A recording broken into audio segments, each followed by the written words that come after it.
After more than 30 years in service, the iconic AS-90 self-propelled howitzer has fired its last shot for the British Army. But its story doesn't end there. From battlefield legend to Ukraine's frontline, this is the rise, fall, and final chapter of Britain's last homegrown artillery system. Although no formal announcement has been made, the British Army has now retired all of its AS-90 self-propelled howitzers. This marks the end of a service life that spanned over 3 decades. At the same time, the UK has completed the final transfer of AS-90 to Ukraine, reinforcing Kiev's artillery capabilities in its ongoing war with Russia. Originally, the AS-90 was expected to remain in service until 2030. But the demands of the Ukrainian battlefield and the British Army's shift toward newer and more advanced artillery systems led to its early retirement. Since 2023, the UK has delivered 68 AS-90 to Ukraine in 3 separate batches. This retirement also signals the start of a transitional phase dominated by Sweden's Archer self-propelled howitzers, until Britain begins receiving the German-made RCH-155 under its Mobile Fires platform program. This transition is historically significant. It will be the first time the Royal Artillery is fully equipped with foreign-made, self-propelled howitzers. Entering service in 1992, the AS-90 was the backbone of British artillery forces for over 30 years. By the standards of its era, it was a cutting-edge system. The AS-90's main gun was based on the FH-70 towed howitzer, renowned for its durability. It could fire sustained barges without overheating and with minimal dispersion in shell patterns. It also featured a relatively high level of automation for its time, capable of auto-calibration and aiming. Transitioning from travel mode to firing mode took less than 30 seconds. Returning to travel mode could be done in just 15 seconds. After firing a round, the gun could be adjusted in under 6 seconds. All this without the crew needing to leave their seats.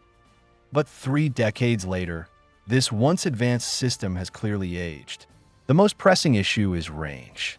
Despite its reliability, the AS-90's 39 caliber barrel can only fire conventional shells up to 24.7 kilometers. Even with precision-guided munitions like the Excalibur, the maximum range is around 39.3 kilometers.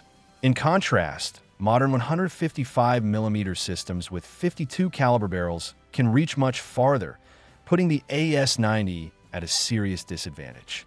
Additionally, the AS-90 uses a traditional system where shells are auto-loaded, but charges must be loaded manually. This limits its maximum rate of fire to 6 rounds per minute, with a sustained rate of just 2. By today's standards, where fully automatic, modular charge systems are the norm, the AS-90 feels outdated.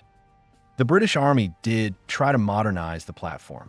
As early as 2001, it launched the Braveheart program to upgrade 96 AS-90. The plan included fitting a new 155mm 52 caliber extended range gun and adopting the modular charge system. BAE Systems would handle the gun upgrade, while South Africa's Denel supplied the modular charges. These came in 6 different configurations for flexible range options. With these improvements, the upgraded AS-90 could fire base bleed rounds up to 40 kilometers. The turret was even designed to accommodate the larger gun without structural changes. But despite the promise, the full upgrade never materialized. Only a few AS-90 received BAE's Linap's digital aiming system. In the end, most of the fleet remained outdated. So when the war in Ukraine broke out, the British Army saw an opportunity. Instead of letting the aging AS-90 sit idle, they could be transferred to Ukraine to maximize their remaining value. In May 2024, during a NATO live-fire exercise, the AS-90 was deployed for the final time in Estonia, shortly before its retirement. In total, 68 AS-90 were delivered to Ukraine, 32 in 2023, and another 36 in 2024. These howitzers are now being operated by Ukrainian units, such as the 58th Mechanized Brigade, the 151st Mechanized Brigade, and the 117th Heavy Mechanized Brigade. While many are actively in combat, 12 non-functioning units have been sent as spare parts donors. This transfer essentially accounts for the entirety of the British AS-90 fleet. With the AS-90 retired, the UK is pursuing a dual-track artillery modernization strategy. As a stopgap, it has purchased 14 Swedish Archer systems. These wheeled howitzers feature fully automatic 155mm guns with a range of up to 50 kilometers. Operated by just 3 or 4 crew members, the Archer can deploy, fire, and redeploy in under 20 seconds, greatly reducing the risk from enemy counter-battery fire. Although the Royal Artillery has used foreign equipment before, such as the American M109 during the Cold War, this is the first time all of its main artillery platforms will be imported. The deeper issue, however, lies in Britain's declining domestic defense industry. In 2023, BAE Systems admitted that the UK no longer has the capability to manufacture large-caliber gun barrels. While skilled workers and technical know-how still exist, actual production facilities are gone. The announcement sent shockwaves through the UK defense community, highlighting long-standing structural problems. This decline reflects broader issues with the UK's defense policy and economic strategy. For example, the Royal Ordnance Factory in Nottingham, once the country's only producer of large-caliber barrels, was shut down in 2001. Another small-caliber barrel manufacturer went out of business decades ago. Even BAE's own production line in Barrow-in-Furness had to close due to lack of orders.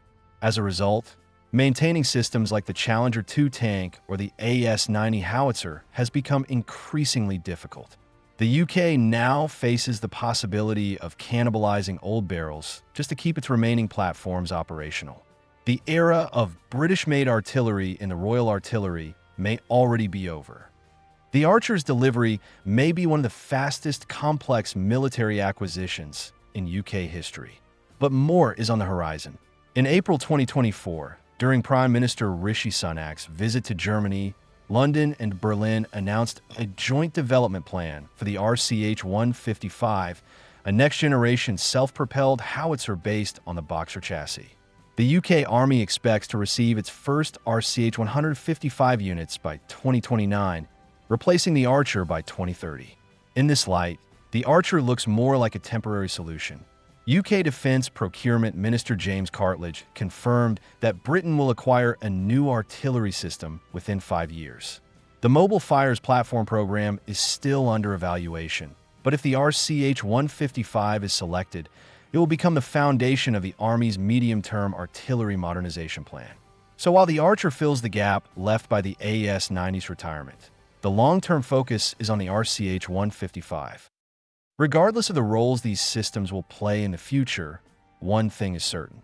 The AS-90 will go down in history as the last domestically produced British self-propelled howitzer.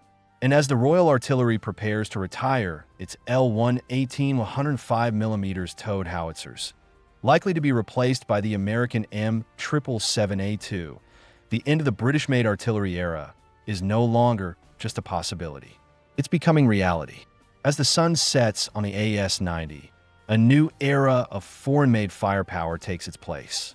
What does this mean for the future of British defense? Subscribe and stay tuned as we track the next chapter in UK military evolution.